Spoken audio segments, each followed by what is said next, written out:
Low energy, unfocused, foggy? You might be dehydrated. Whether it's hot yoga, over 100-degree weather, or too much sun. Gatorlight, with a specialized blend of 5 electrolytes, was scientifically designed to help move fluids into the body faster for rapid rehydration. Shop now at retailers nationwide.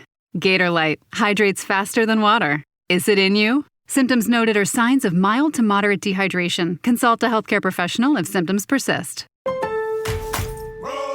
Pros, find the right flooring for the job in Lowe's newly redesigned flooring showroom. Shop our expanded assortment of trusted brands and get up to 35% off style selections, Stainmaster, and Stainmaster Pet Protect Special Order Carpet. And while you're here, save $100 on a DeWalt 20-volt max 6-amp-hour 2-pack of batteries. Now just $179. Get more of what you need faster and save more where it counts from the ground up. Our best lineup is here at Lowe's. Valid through 8/26 while supplies last. Selection varies by location. This message is brought to you by Apple Card. Shave ice by the beach. A trip to the state fair. And a throwback flick at the local drive-in. They're more than just items to check off the summer bucket list. They're also opportunities to earn 2% daily cash back when you use your Apple Card with Apple Pay. Apply for Apple Card now and use in-minutes with Apple Pay. Subject to credit approval. Apple Card is issued by Goldman Sachs Bank USA, Salt Lake City branch. Terms and more at applecard.com. From the Fifth Quarter Studios in Madison, Wisconsin, you're listening to Coach Unplugged. And now, your host, Steve Collins.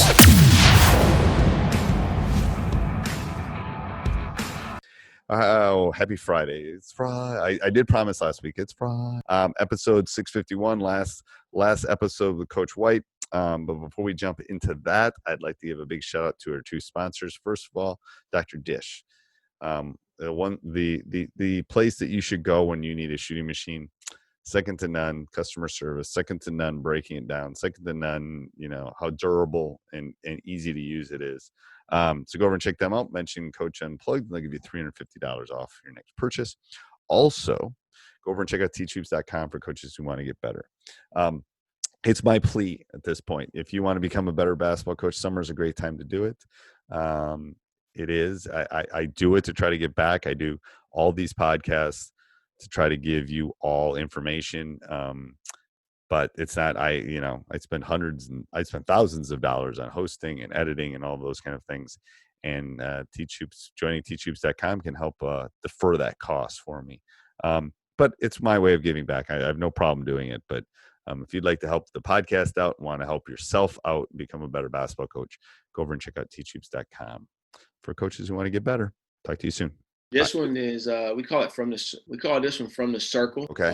We put both groups in the circle, alternating colors, and they're just circling around, and we'll call out a color, and that team, whoever color we call out white. White will take it out of bounds or take it from the inbound, and they'll advance the ball or what have you. But the team that's on blue, they will be in a defense that we pre-call for them. Okay. So we're working on our defensive full court defense, whether it could be just pick up a man, or it could be we're pressing, or it could be our zone press. It could be our fall back into our zone. But we could just call our defense, and we do it for both teams, because on the trip back, we expect the other team to be executing their same thing or executing what we call. And I call out different defenses for different teams. I never let them play the same defense against each other. Do you call out defenses on the fly in a game, or do you always have it preset? Oh, we can call it out on the fly. That's what all these reps are for, so they can get used to hearing if you call something different at the last second. Okay. If it's a dead ball situation like a free throw, we'll call it out and we'll let them know. And they're always looking to see what are we in, because we kind of try to keep teams off balance with what we're playing. We'll call the number out. I called the color. I called out blue. We're in our 1-3-1. Our 1-2. This is our 1-2-2 half court press. So we were able to get a steal there, get a quick drag screen there, move the ball, moving bodies, nice chase screen here, 3 from behind the arc. So again, just good reps. And so then we'll circle them up again. We'll call out a different color to take the ball out, different group. We might call a different defense. It just depends on what we need to work on. We have a set defenses that we're working on that particular day. And the last thing I would show you, if I was going to show you, is like most guys, scrimmage. We scrimmage. We do stuff like 3 stops and all that stuff. But stop, score, stop. We do all that kind of stuff. Yeah, we do that. But this right here was something that we did this summer with USA Basketball, and it really was really, really good. We call it 5-on-0, 5-on-5. So what happens is you'll have a group, they'll go 5-on-0 on the opposite end. They'll execute a set, or they might do your transition break, like quick strike for us. Yeah, they'll do that. And then they'll come back down and they'll be playing offense against a defense that's there now. So you're going 5-on-0, execute whatever you want them to execute down on that opposite end. And they come back, they take it out, they come back down, they're playing defense or playing offense against a defense now. And so now they want to execute what it is, do whatever you call. And you don't have to let them execute what they just ran down there. You could, or you may not. Right. But I think it gives them a chance to go down there, execute it. And like this was an early practice, so we were trying to work on our transition stuff. So we worked on our quick strike. You can see we're trying to score it quick. All right. And then we'll come back and they'll play defense against, play offense against a defense now. And then this was a zone. We had the team play a zone. And so now we had just worked on zone offense. So it gave us a chance to execute our zone offense. And now if this team scores, let's say the blue team who scored, normally the blue team would get to go back down, run 5-on-0 and get to come back on offense again. Right. And the whites got to play defense again until they get a stop. I love that because he wanted them to, I like that. Yeah, but in this case, because it was early in the year, we just we alternated it just so the groups can get enough reps with each other. Okay. But as we build that thing, it's a competitive deal. But again, 5-on-0, they go down and execute, and then they got to come down. This time, this group was in a 3-2 zone. The last group was in a 2-3 zone. So now they got to try to score and execute with the zone offense we had been working on earlier in practice. And so now that group will go and take it down 5-on-0. But it's just a different way of doing it, and it gives it a little bit more of a real feel because now they're bringing it from half, down on the other end of the court down to the front court. That's all I got. Okay, that's perfect. Let's. I have some questions that I've written down. Let me take this share off. Yeah. Okay. There we go. Perfect. So do you tape practice? Yeah, we take practice as much as we can. Yeah. Okay. And what do you do with the tape? That's what I ask coaches. We do edits. Like I'll assign an edit to a coach a day. Like I said, you got practice edit for tomorrow. So they'll take the film. If we practice today, they'll take the film today and they'll make edits on different things we did well, we might didn't do well. And we'll show it right before practice the following day. Okay. And so, it might be a day where I say, I need you to hammer them, meaning show all the stuff that was bad, and then it might be a day I say, like, hey, let's take it easy. Let's show some good stuff today. Or just try to find a balance. But it's just about, trying to make sure that we pair them for what we need to be better at the next day at practice or, that day at practice when we actually show the film. And do you always have I saw that there was a clock running. Do you always run a clock on drill? I got in my practice planner, they have minute increments by everything. And my managers, they know the practice plan. So they'll put the clock on for whatever it is. A lot of times I go over the time. And if I need to stay on time, I'll tell them, hey, tap that horn if I go over, and I'll make adjustments. But right. And I tell coaches, especially the ones that are maybe a middle school coach or somewhere else, get your phone and get it set up because what it does is it keeps you on track too. We're teachers and we're trying to teach, but it's like I can't spend that. I got to move on and we can do it tomorrow. Right. So explain how your practice, when you set up your practice plan, how do you set it up? Do you do like times, like I'm starting and explain when you practice at pace and how long you go? Can you explain those things for people who are listening? Yeah. The way we do it, we start practice with conditioning, shooting, stretching. Okay. So the shooting is a drill we normally doing something going up and down the floor, getting shots in, trying to be the goal. And then once we get them warm, we'll stretch. After we stretch, we go into our defensive stuff. Or we stretch and I'll bring them together and I'll give them a winning thought for the day. And then we'll start practice and then we'll go into our defensive stuff. And we'll transition from defensive stuff, let's say 30, 40 minutes defensive stuff into shooting. So because I use shooting breaks as like a water break. So meaning like that's like the intermission before the next day, before we transition into something else. But we get a lot of shots in. And so we'll transition from there into offense where we'll do some maybe some transition stuff or maybe work on parts of the offense or put in some of our sets. And then we'll go from that point, we'll transition out of that, to where we would do some rebounding transition stuff. And then we'll transition from that to shooting. We might get a free throw. We'll do some free throw stuff in between. Then we'll do a water break. And then we'll finish it with some 5-on-0, 5-on-5, or either we'll do like 3 stops or, stop, or score, stop, score, right. Just what we want to focus on. It's all built around what we want to be the focus of a practice. And so this is it's a private school, but they go home at night, correct? Yeah. So when do you normally practice? Like, are you always right after school? No, practice in the morning. I kind of like the mornings better because I think their brains are fresh. Okay. They haven't had the duration of a school day where so many things that can happen in a school day. They might have a tough time with their girlfriend that day or, anything. And so I like the morning practices, but by the same token, I would say that, the afternoon practices are great too. And so we early in the year, we do a little bit more morning because of volleyball. And then in the afternoon, when volleyball ends, usually a week after we've started, we tend to go back more evening or afternoon. I'm sorry, afternoon. Okay. And how long is your practices tend to be? Early in the year, they're 2 hours. When we get to like January, they tend to go down to about an hour and a half. And as we go further, maybe an hour, 15 minutes. Because I always tell guys, I'm coaching your bodies from beginning of the year to December, and then I'm coaching your minds more so from January. Yeah, that's so true. So if you could only do 3 things at practice, what would you do? I mean, 3 particular drills? Yeah, 3 things. No, maybe drills or 3. If you could only do concepts. I would do shooting, defense, and I'm caught between player development, skill development, and or scrimmaging. Yeah, probably that might change depending on the time of the year. I think. Yeah. What would you tell your younger self as a coach? For somebody that's listening to this, I always like to throw out questions that I think can help younger coaches. I would tell my younger self, enjoy the moment, enjoy the moments, like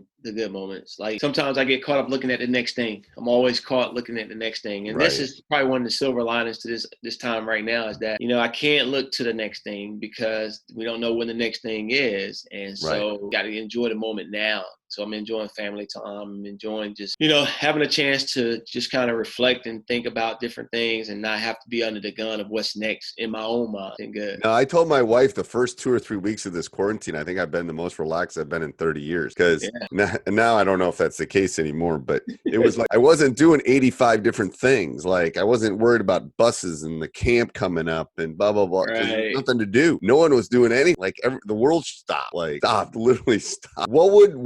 If I came to, what's your coaching philosophy? Like if I had to give you a generic in a paragraph coaching philosophy, what would that be? You can coach them hard if you love them hard. I mean, that's the way I operate. I love my players and they know that. I don't put the carriage in front of the horse on that. I make sure I love them hard.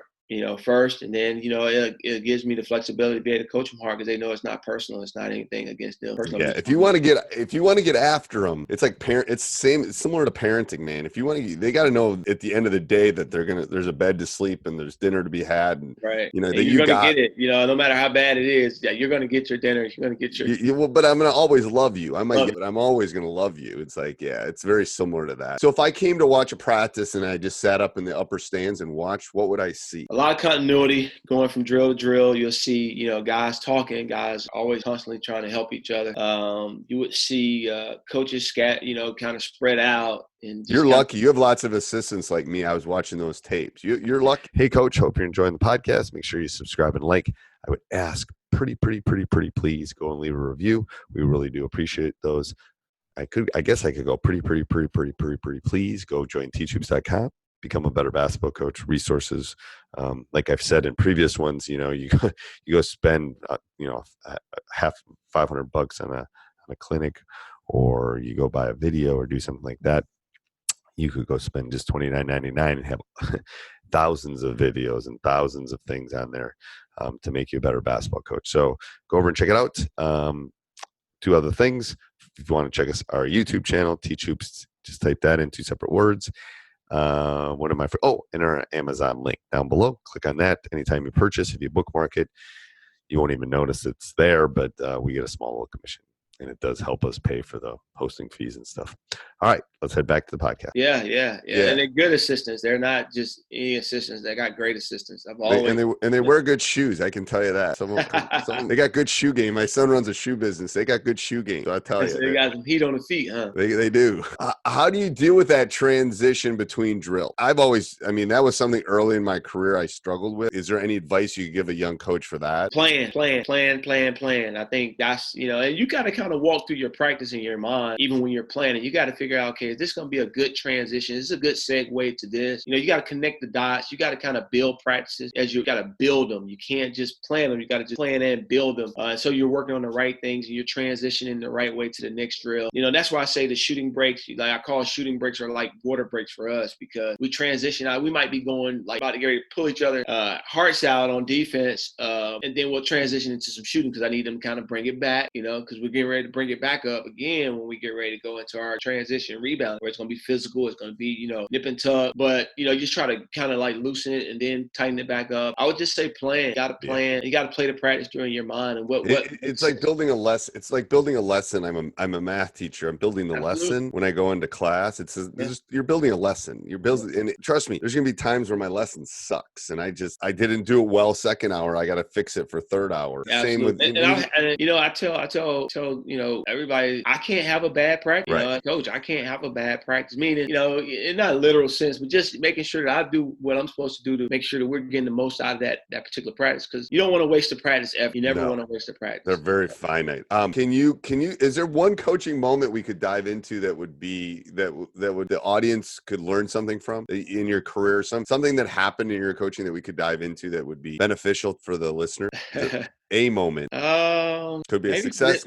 Maybe from this year's championship game, we struggled so bad out of the gates. We only scored 3 points in the first quarter. We were down 13-3 after one quarter, and got a little bit better second half. But we had been beating teams by 20, 30 points throughout the playoffs, even the better part of the second half of the season. We were playing a national schedule, so we were beating teams out of the state of Georgia. But we had gotten into a really good groove, and this was someone punched you. Somebody, they punched us, and I think we had nerves too. Right.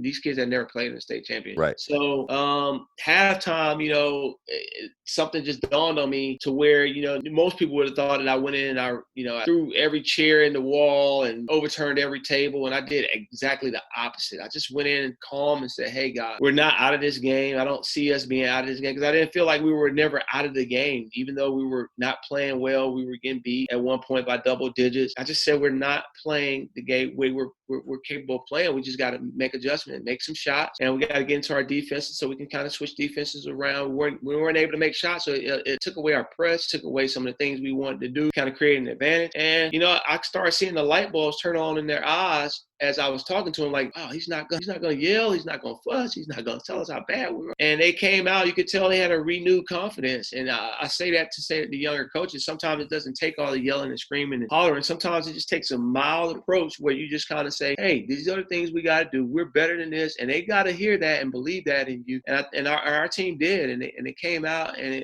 we ended up winning by 13. I tell the young coaches to give your players what they need.